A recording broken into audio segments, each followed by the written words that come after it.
أعوذ بالله من الشيطان الرجيم. بسم الله الرحمن الرحيم. والذين ينقضون عهد الله من بعد ميثاقه ويقطعون ما أمر الله به أن يوصل ويفسدون في الأرض أولئك لهم اللعنة ولهم سوء الدار. سبحان ربك رب العزة عما يصفون وسلام على المرسلين والحمد للہ رب العالمین۔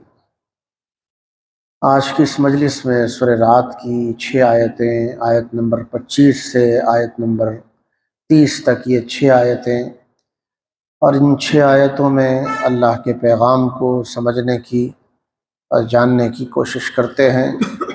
اللہ تعالی ہمیں قرآن سمجھنے کا شوق عطا فرمائے۔ اللہ کا پیغام اگر کہیں مل سکتا ہے وہ اللہ کی کتاب ہے۔ ہدایت کا راستہ کوئی کتاب بتا سکتی ہے تو وہ اللہ کی کتاب ہے۔ ہمیں چاہیے کہ ہم اس کتاب کی قدر دانی کرنے والے بنیں۔ خوش نصیب ہے وہ قوم جس کو اللہ نے ایسی عظیم معجزانہ کتاب دی، اور بدنصیب ہے وہ قوم جس کو یہ کتاب تو مل گئی، نہ وہ قوم پڑھتی ہو، نہ سمجھتی ہو، نہ اس پر جینے کا ارادہ کرتی ہو۔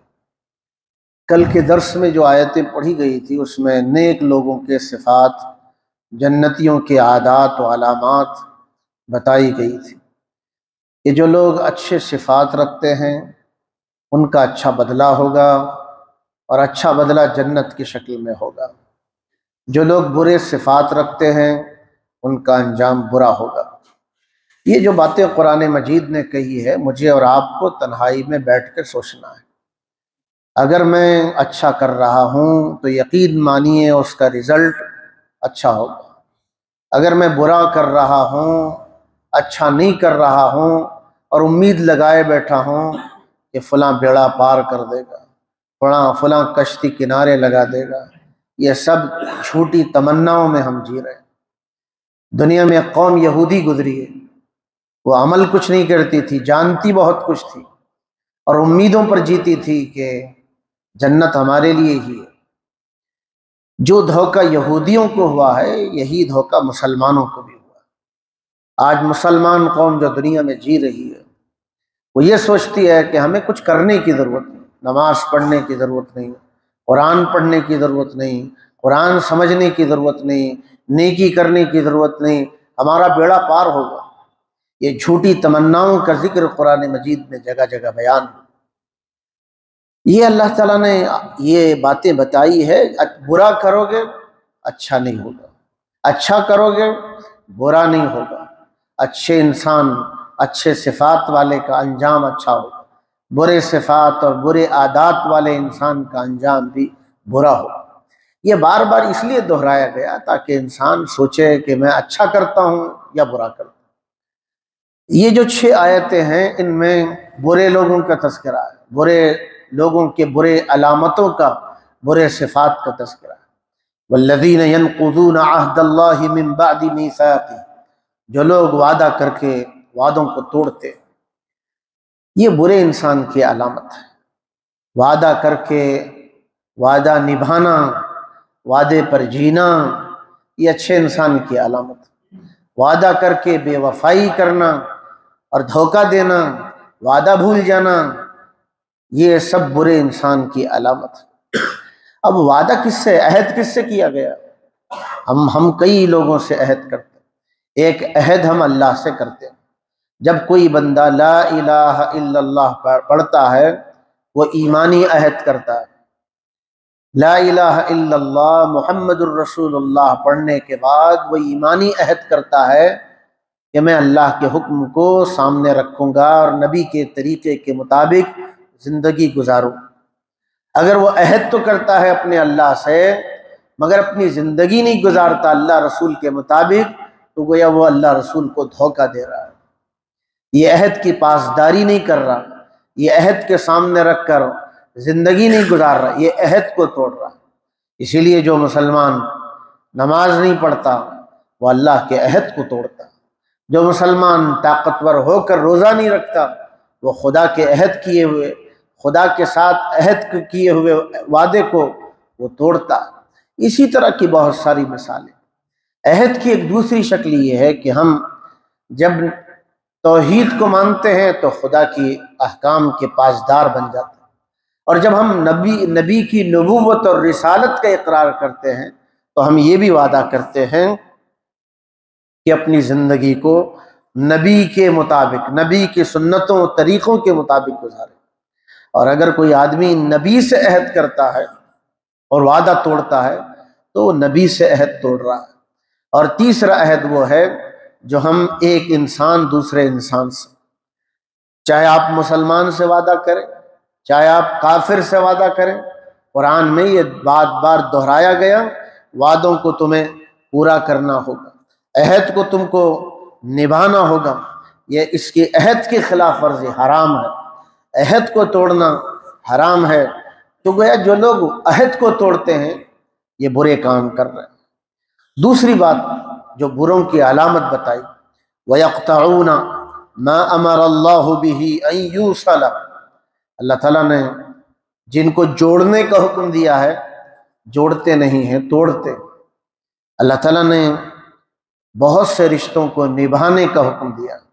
رشتے نبھتے ہیں غصہ پینے سے، برداشت کرنے سے، معاف کرنے سے۔ تو یہ رشتوں کو جوڑنے اور باقی رکھنے کی تعلیم۔ کوئی آدمی رشتہ ماں باپ سے توڑ رہا ہے، وہ کیا سوچ رہا ہے؟ مجھے کوئی پوچھنے والا نہیں۔ وہ اپنے رشتہ داروں سے رشتہ توڑ رہا ہے اور وہ یہ سوچ رہا ہے مجھے کوئی پوچھنے والا نہیں۔ وہ اپنے سگے بھائیوں سے رشتہ توڑ رہا ہے، کیا سوچ رہا ہے؟ کیا یہ رشتے نبھانے کے نہیں ہیں؟ یہ خونی رشتے باقی رکھنے کے نہیں ہیں؟ یہ رشتے باقی رکھنے کے ہیں۔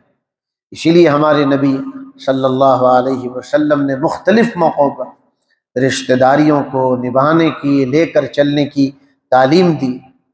ہمارے نبی فرماتے تھے جو آدمی یہ چاہتا ہے کہ اس کے رزق میں وسعت ہو، اس کے رزق میں برکت آئے، اس کے کاموں میں برکت آئے اور اس کی عمر میں برکت آئے، اس آدمی کو چاہیے وہ صلہ رحمی کیا کرے، رشتے ناطے کو لے کر چلا کرے۔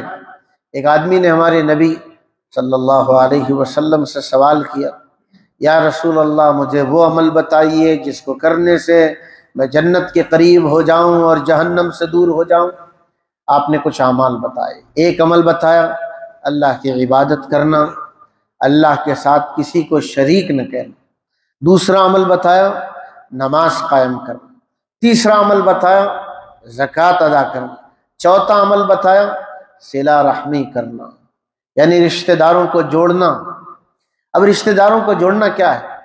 ایک مرتبہ ہمارے نبی صلی اللہ علیہ وسلم نے فرمایا صلہ رحمی اس کا نام نہیں ہے کہ اس نے کھلایا تو تم نے بھی کھلایا، اس نے کچھ ہدیہ دیا تو تم نے بھی ہدیہ دیا۔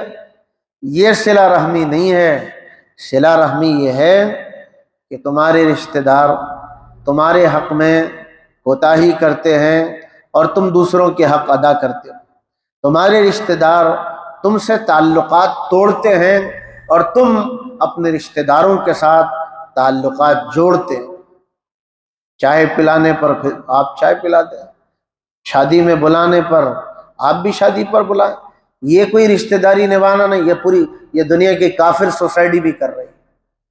جن کو بلایا جاتا ہے، میں اپنی اولاد کی شادی میں آپ کو بلاؤں، آپ اپنی اولاد کی شادی میں مجھے بلائیں، یہ عدلے کا بدلہ اور برابر سرابر ہے۔ یہ رشتہ داری کو نبھانا نہیں ہے۔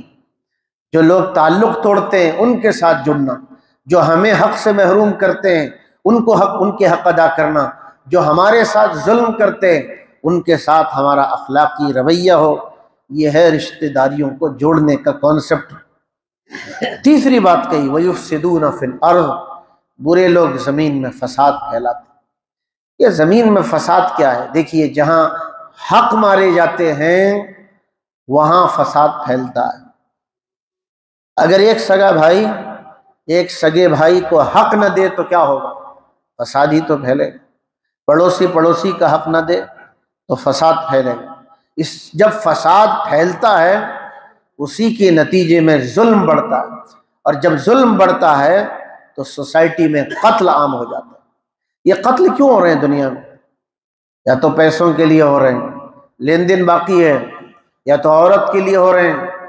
ظاہر ہے جہاں حقوق کی ادا کرنے میں کوتاہی عام ہو جاتی ہے، جہاں چھوٹے بھائی کو میراث سے محروم کر دیا جائے، جہاں رشتہ داروں کو ان کی حق کی ادائیگی سے محروم کر دیا جائے، وہاں سوسائٹی میں فساد پھیلتا ہے۔ اور جو لوگ فساد دنیا میں پھیلاتے ہیں یہ معمولی مجرم نہیں ہیں، یہ بڑے مجرم۔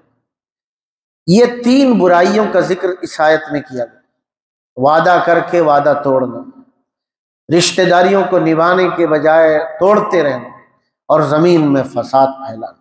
ان کا نتیجہ کیا ہے؟ اولئک لہم اللعنۃ، ایسے لوگوں پر خدا کی لعنت ہے۔ لعنت کا معنی کیا؟ لعنت کا مطلب ہے یہ خدا کی رحمت ان سے دور ہے۔ لعنت کا مطلب ہے خدا کی ناراضگی اور غضب کے یہ شکار ہے۔ جو اللہ کی ناراضگی کا شکار ہو اسے کہیں پناہ مل سکتی ہے، کہیں سکون مل سکتا ہے، کہیں اس کو جائے قرار حاصل ہو سکتا ہے؟ یہ تو اب تباہ ہوگا، کیونکہ اس نے یہ خدا کی لعنت کا مستحق ہو۔ یہ تو لعنت کہاں ہے؟ یہ لعنت دنیا میں ہوگی۔ اسی لیے دیکھیں، چوری کر کے مالدار بننے والا، ڈاکہ ڈال کے عزت پانے والا، وہ کبھی بھی سکون میں نہیں رہ سکتا۔ اسی لیے لعنت جب برستی ہے سکون زندگیوں سے ختم ہوتا ہے۔ وَلَهُمْ سُوءُ الدَّارِ، یہ تو لعنت دنیا میں ہے، آخرت میں ان کے لیے برا ٹھکانہ ہے۔ یہ آیت نمبر 25 ہے۔ اس کو پڑھنے سے پھر ہم سوسائٹی میں غور کرنے سے یہ بات نظر آتی، یار جو لٹیرے ہیں وہ تو بڑے بنگلوں میں زندگی گزار رہے ہیں، عیاشیوں میں ہیں، وہ تو بڑے بڑے کاروں میں، مرسڈیز میں زندگیاں گزر رہی ہیں۔ اللہ تعالیٰ نے اس کا جواب آگے کی آیت میں دیا، تم دھوکہ نہ کھانا کہ برے لوگ آپ کو کامیاب ہوتے ہوئے دکھائی دے۔ اسی لیے آج ہماری سوسائٹی میں کچھ لوگ یہ کہتے ہوئے آپ کو ملیں گے، اچھے لوگوں کی دنیا نہیں ہے۔ یہ جملہ صحیح نہیں۔ قرآن یہ کہتا ہے دنیا بھی اچھے لوگوں کی ہے، آخرت بھی اچھے لوگ۔ برے لوگوں کی نہ دنیا ہے، برے لوگوں کی نہ آخرت۔ مگر ہم دیکھ رہے ہیں برے لوگ ترقی کر رہے ہیں، ایم ایل اے بن رہے ہیں، کارپوریٹر بن رہے ہیں، سوسائٹی میں ان کو اتنا اونچا مقام ہے کہ وہ نہ جانے کتنے بڑے بڑے NGOs کے پریزیڈنٹ ہیں۔ ظاہر یہ لگ رہا ہے اللہ تعالیٰ نے اس کا جواب دیا، بھئی کسی کی روزی زیادہ ہے، کسی کی کم ہے، خدا کی یہاں مقبولیت کا یہ معیار نہیں ہے۔ اللہ یبسط الرزق لمن یشاء ویقدر، کسی کی روزی زیادہ ہے، کسی کی روزی کم ہے، یہ کامیابی ناکامی کی علامت نہیں ہے۔ اللہ جس کی چاہتا ہے روزی بڑھاتا ہے، جس کی چاہتا ہے کم کر دیتا ہے۔ کیا کافروں کے پاس آج حکومتیں ہیں، کیا وہ کامیاب سمجھے جائیں گے؟ یا بڑے بڑے لٹیروں کے پاس آج سوسائٹی کی ذمہ داریاں ہیں، کیا وہ کامیابیاں سمجھی جائیں گی؟ نہ، یہ اللہ تعالیٰ کا نظام ہے، وہ جس کی روزی چاہے، ایک نیک آدمی کی روزی محدود کر دے اور ایک برے آدمی کی روزی قارون کے برابر کر دے، یہ معیار نہیں ہے۔ وَفَرِحُوا بِالْحَيَاةِ الدُّنْيَا، برے لوگوں کو دنیا مل گئی تو وہ دنیا پر اترانے لگ گئے، لیکن انہیں سمجھنا چاہیے اگر تم برے ہیں تو توبہ کر کے درست ہو جاؤ۔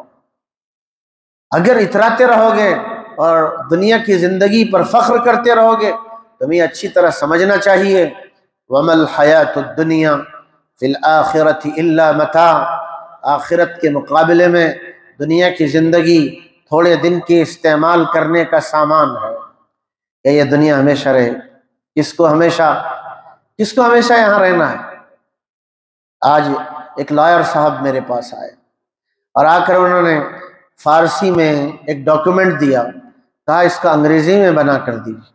میں نے دیکھا، الٹ پلٹ کر تو دیکھا 700 سال پہلے کے ڈاکیومنٹ، جن لوگوں کی وہ ڈاکیومنٹ تھے وہ بھی گئے، ان کی نسلیں بھی گئی، مٹے نامیوں کے نشاں کیسے کیسے، زمیں کھا گئی آسماں کیسے کیسے، یہاں مالدار کو بھی قرار نہیں، یہاں غریب بھی ہمیشہ رہنے کے لیے نہیں آیا۔ یہ دنیا اترانے کی جگہ نہیں، یہ دنیا دھوپ چھاؤں کا ایک کھیل ہے، اسی لیے قرآن نے یہ کہا وَمَا الْحَيَاةُ الدُّنْيَا فِي الْآخِرَةِ إِلَّا مَتَاعٌ، آخرت کے مقابلے میں دنیا کی زندگی چند روز استعمال کرنے کی چیز ہے۔ وَيَقُولُ الَّذِينَ كَفَرُوا لَوْلَا أُنزِلَ عَلَيْهِ آيَةٌ مِّن رَّبِّهِ، یہ کافر کہتے ہیں ہمارے نبی سے کہ آپ پیغمبر ہیں تو فرمائشی معجزہ کیوں نہیں اترا، ہم جو چاہتے ہیں آپ وہ معجزہ کیوں نہیں دکھاتے۔ ہمارے نبی پر ایک ایسا زندہ معجزہ اترا ہے جو جس وقت قرآن اتر رہا تھا تب بھی قرآن زندہ تھا، اور آج 1400 سال ہو گئے آج بھی قرآن زندہ ہے۔ تو اسے پڑھتا ہے تھکتا نہیں، جو اسے سنتا ہے اسے تھکتا نہیں، جو اسے سمجھتا ہے سمجھتے جاتا ہے، علم کے دروازے کھلتے چلے جاتے ہیں، اس کا اسے کوئی کنارہ نظر نہیں آتا۔ کوئی ہے دنیا میں بتا دیں جو دعویٰ کرے میں قرآن پڑھ کر تھک گیا؟ کوئی ہے جو یہ کہہ سکے میں قرآن کی باریکیاں آج سے سمجھ رہا ہوں، کئی سالوں سے سمجھ رہا ہوں، میں قرآن مکمل سمجھ چکا؟ کوئی ہے دنیا میں دعویٰ کر سکے؟ یہ زندہ معجزہ۔ لیکن مکے والے یہ کافر کہتے تھے آپ اللہ کے نبی ہیں، فرمائشی معجزے کیوں نہیں دکھا، ہم جو چاہتے ہیں وہ معجزے کیوں نہیں دکھاتے؟ اللہ تعالیٰ نے بتایا زندہ معجزہ تمہیں دکھائی نہیں دے رہا، تمہیں فرمائشی معجزے سے کیسے ہدایت ملے؟ حقیقت سمجھ میں آ گئی، ان اللہ یضل من یشاء، اللہ جس کو چاہتا ہے گمراہ کرتا ہے۔